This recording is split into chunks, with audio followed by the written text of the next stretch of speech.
Okay. Ryzen, happy 18th birthday as you turn 18. Congrats. Pero, oy, walang iiyak. Pero, hindi ibig sabihin na 18 ka, lahat ng desisyon, ikaw na. So, yun, di ba?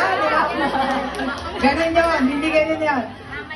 Tulad nga ng sabi ni mami mo noon, habang nasa bahay kita, alam mo na, ganun yun. So, ang maipapromise ko sa'yo, as our Lord always giving you light to your path, I will always be, all my life will give you light and guidance. I love you. And hope masaya ka sa gift ko sa'yo ngayong araw na to. Thank you po. Thank you kasi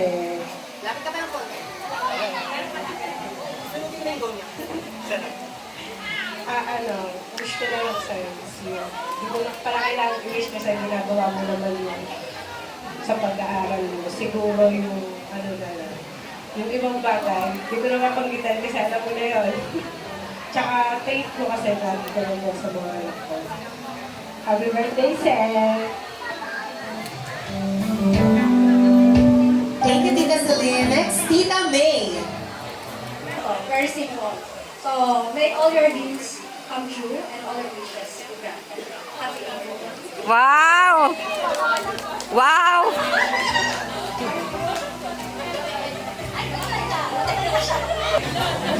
Happy birthday! Ang ganda-ganda mo.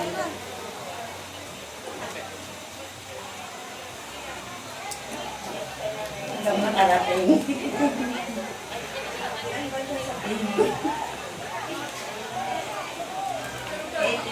Happy birthday ako. Sana lagi kang healthy. Sana magpalain ka pa ni Lord. Asan ang mami?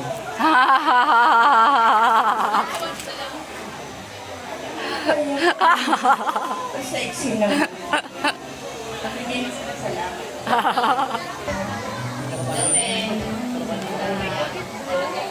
Happy 18th birthday, Bes. Sana pati pangarap ni Mama kapatid, mag-ingat ko palagi. Huwag mo na lang po boyfriend tama yung sabi niya. Para focus lang sa pag-aaral sa dreams. Then na ang happy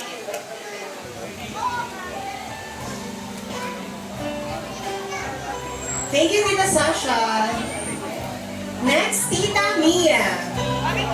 Ryzen, ayun, happy birthday sa'yo, no? 18 ka na.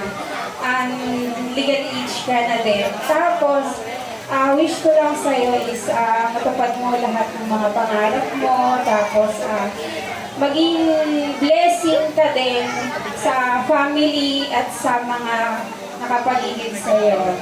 Tapos, laging makinig kay mama mo dahil... Oy, ako ba iiyak? Ikaw iiyak, ate. Naiiyak ako. Happy birthday, Ryzen!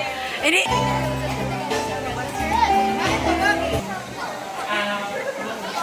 Natatandaan ko ba, the first time I met you, you were 2 or 3 years old. That time, natatandaan ko, nilalagay kita sa laundry bin ni Mami Yoti. Kasi gusto mo makipaglaro, ayoko makipaglaro, ilalagay kita doon sa laundry bin para doon ka lang muna. So it was so amazing to see you how it bloom as a young woman you are now. All the achievements na surpass mo all through your school years, it's so fulfilling para sa mama mo. Yes. I know how proud she is and how you became now as a young woman. So, the time that nung sinabi mo sa akin, Teacher Liza, pwede kang maging aided candle ko. So, on that very day, I prepared this message. So, I will let you.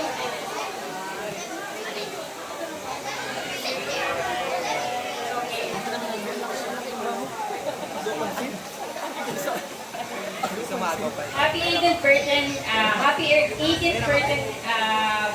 Ryzen.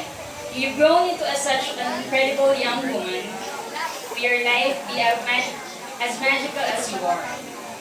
your journey be filled with bold choices, beautiful moments, and endless laughter. The future is yours. And as your candle lights the way, may your path be filled with confidence, your dreams take flight, and your spirit shine brighter as you embrace adulthood. So this is the start of the more responsibilities in life. As what your mom says, the decision is still not yours, but then you have to consult us. But then, happy birthday and stay pretty and beautiful as you are. Thank you so much.